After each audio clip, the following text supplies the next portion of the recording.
Oi pessoal, meu nome é Viviane e este vídeo é a segunda parte de um vídeo onde eu explico para vocês como que eu faço meus panos de copa com pet appliqué.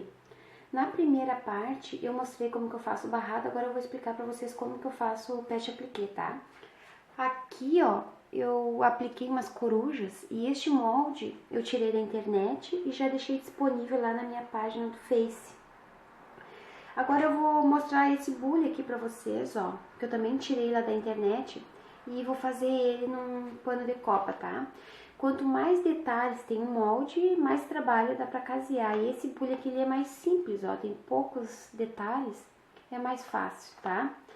Quando eu vou imprimir o molde da internet, pra fazer esse pano de copa, eu redimensiono ele, eu copio e colo no Word ou no CorelDRAW e redimensiono ele para a largura de todo o desenho ficar 20 centímetros, que daí ele fica no tamanho apropriado para esse pano de copa. Lá nas minhas imagens eu já deixei um risquinho na imagem com as dimensões para vocês dimensionarem, né? E imprimirem daquele tamanho ali que vai ficar simples para vocês fazerem. Então a primeira coisa que eu faço é imprimir 2 ou 3 moldes iguais. Quanto mais detalhes, mais moldes eu tenho que ter, porque, por exemplo, aqui, ó, se eu recortar essa pecinha aqui, ó, a bolinha vai ficar cortada. Então, eu tenho que ter 2 moldes, um pra mim recortar a bolinha e outro pra mim recortar essa peça aqui. Que senão não vai ficar do tamanho apropriado. Então, eu acho mais simples fazer assim, tá? Depois que eu recorto os moldes, eu passo ele pro termocolante, tá? Peça por peça, ó, eu vou passando no termocolante. Quem não quiser passar, desenhar aqui no termocolante, pode simplesmente pegar e fixar com alfinete aqui o que vocês querem recortar, né? E depois recortar. Eu prefiro fazer dessa forma, desenhar aqui no termocolante. Depois de desenhado, eu vou passar ele no tecido, tá? No tecido que eu vou fazer. Geralmente esses desenhos que eu faço nos pães de copa eu uso somente retalhos, aqueles retalhos que a gente não usa para mais nada, né? Eu guardo aqueles pedacinhos e depois eu vou usando, vou combinando as cores e vou usando. Aqui, ó, depois que eu passei o termocolante no tecido, né? Aí sim eu vou recortar direitinho e vou ir colando. Para fazer o caseado, primeiro eu vou casear essas partes de baixo, ó. Por exemplo, esse pedacinho aqui, ele fica embaixo dessa parte maior. Então, eu vou casear primeiro aqui.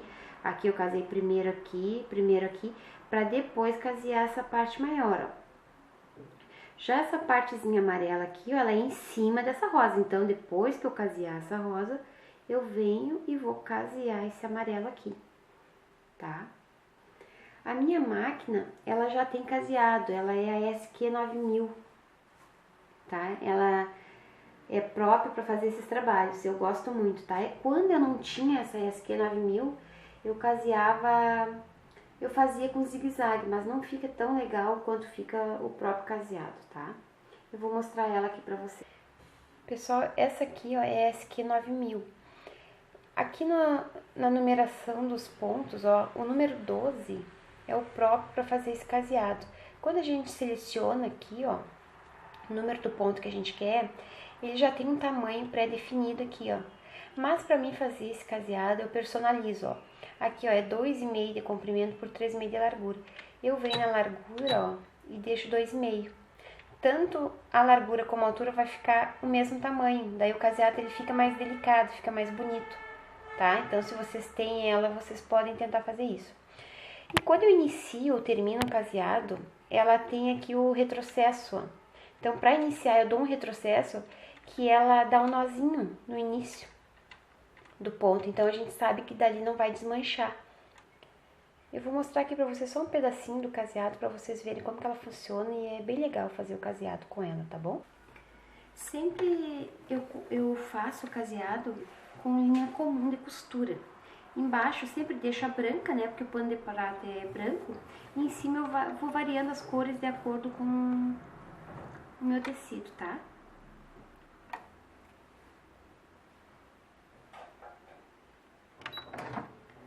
baixo a agulha, dou um retrocesso para dar um nozinho e começo meu caseado.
Terminou, eu dou o retrocesso e posso cortar a linha amarela. Agora eu vou trocar de cor, né? E vou colocar um rosa para casear essa partezinha aqui, que foi o mesmo rosa que eu usei. Ó, depois de cortado aqui, agora eu vou casear essa parte, tá? Com o rosa, ó, como eu caseei aqui, ó. Até terminar, depois falta só a bolinha, tá? É isso aí, pessoal, ó, é bem simples, só dá um pouquinho de trabalho, a gente gasta muito tempo fazendo caseado, mas vale a pena, o trabalho fica bonito, tá? Espero que vocês tenham gostado, que tenha dado para tirar as dúvidas de vocês, vocês podem me mandar mensagem que eu vou respondendo, tá? Se vocês gostaram do vídeo, vocês compartilhem para me ajudar na divulgação. Um beijinho a todos, tá?